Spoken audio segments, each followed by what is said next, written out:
অক্ষর। অক্ষর শব্দটা আমরা যদি সংস্কৃতে উচ্চারণ করি অক্ষর, অক্ষরের অর্থ হচ্ছে যা ক্ষর নয়, অর্থাৎ যা অপরিবর্তনশীল।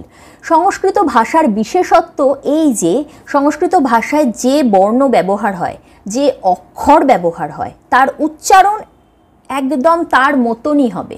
মানে আমরা যেরকম বাংলার ক্ষেত্রে বলি, বাংলার ক্ষেত্রে আমরা অয়ের উচ্চারণ ওকারের মতন করি। উদাহরণ হিসেবে আমরা যদি বলি অমল, আমরা আমল বলি না, অমল বলি। হিন্দি আর বাংলা উচ্চারণের ডিফারেন্সই আপনারা বুঝতে পারবেন। সংস্কৃতে এই নামটাই যদি আমরা বলি তাহলে আমরা বলবো আমলহ, হিন্দিতে আমল, বাংলায় অমল। আমরা অয়ের মতন উচ্চারণটা ওকারের মতন হয়ে যায়।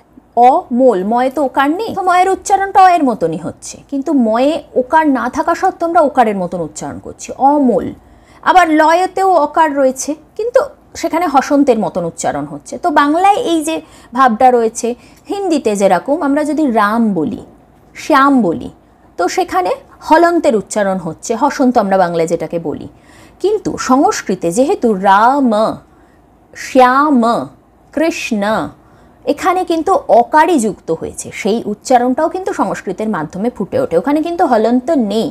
তো সেই কারণে সংস্কৃতে হলন্তের উচ্চারণ হবে না। আবার হনুমান, সেখানে কিন্তু হলন্ত আছে, তো হনুমানে কিন্তু হলন্ত উচ্চারণই হবে।